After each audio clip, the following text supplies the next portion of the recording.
When most people hear the phrase original sin, they think of the Garden of Eden, of Adam, Eve, a forbidden fruit, and a catastrophic act of disobedience that supposedly stained the entire human race. But what if that's not what the story is about at all? The Baha'i writings are clear. The doctrine of original sin is a distortion. Humanity did not inherit guilt from Adam. We are not born corrupt or fallen. We are born into a fallen and corrupt world, but we ourselves are born inherently worthy, pure, and capable of extraordinary good. So the question becomes, what is Eden actually trying to teach us?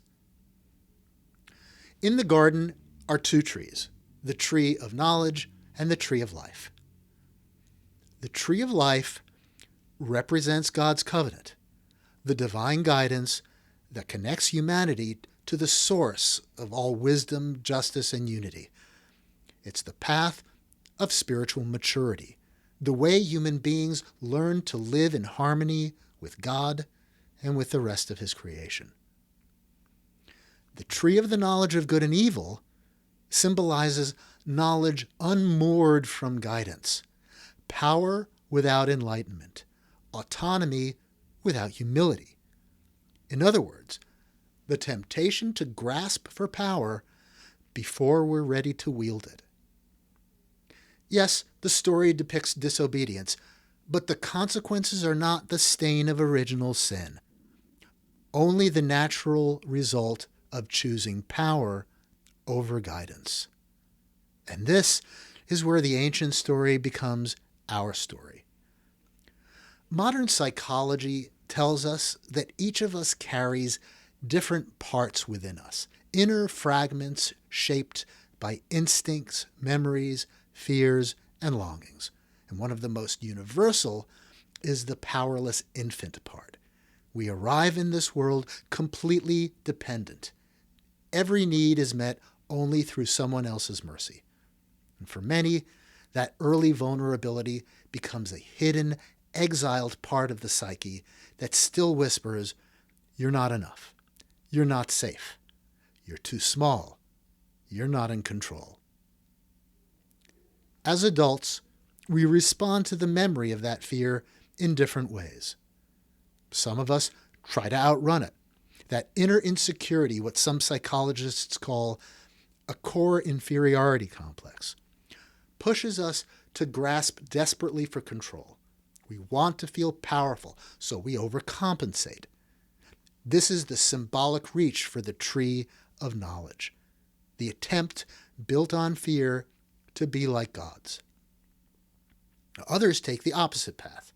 Instead of overcompensating, they collapse into the belief that they are inferior. They surrender to the story of weakness and helplessness.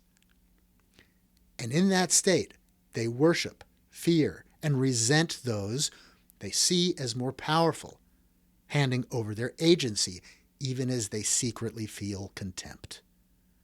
And the truth is, most of us carry both impulses. We swing between grasping for power and falling into self-contempt, between wanting to be like God and fearing that we are nothing at all. The Eden story captures this inner drama perfectly because it's our everyday story in every soul. Now, none of this should be taken as a judgment. People who experienced emotional, physical, or spiritual abuse are only acting out the messages about themselves that they received. And here's the crucial point. We are not born sinful. These tendencies are simply the growing pains of human beings learning how to mature. The Baha'i writings teach us that while the world we're born into is in desperate need of healing, we ourselves are not born broken. We are not guilty, stained, or fallen because of an allegorical act of disobedience. We are born as children of God, noble, pure, inherently worthy. Our struggle isn't with an inherited sinful nature, it's with forgetfulness. Forgetting who we really are and what we were created for. We forget that we were designed to reflect divine attributes. And when we forget, we fall back into fear, grasping, or collapse. This is why the covenant, the tree of life, is so important. Humanity isn't expected to navigate spiritual maturity alone. Human beings need divine teachings to become responsible citizens of God's kingdom, just as children need structure and loving guidance to grow. These teachings help us overcome the immature impulses born from fear and insecurity. And like children, we need two truths held together. First, you are precious and you are created noble.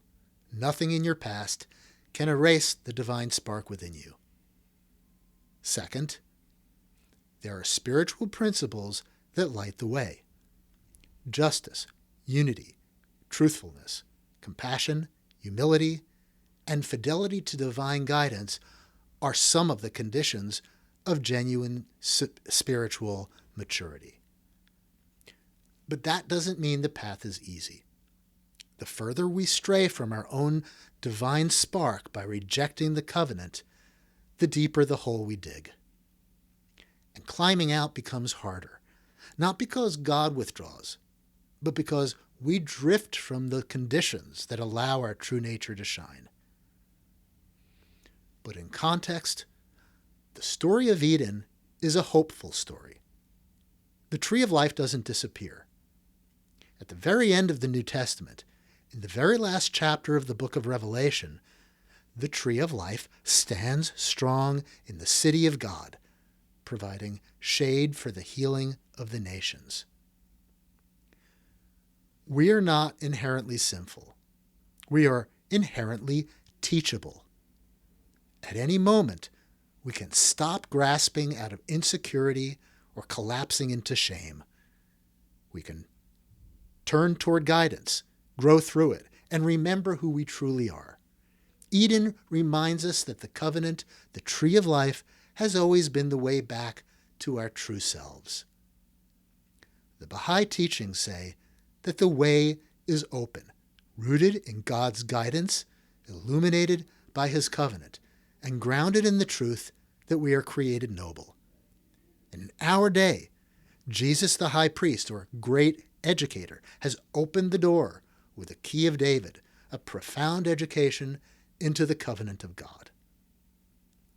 To experience that education for yourself, take the first step. Visit schooloftheland.com.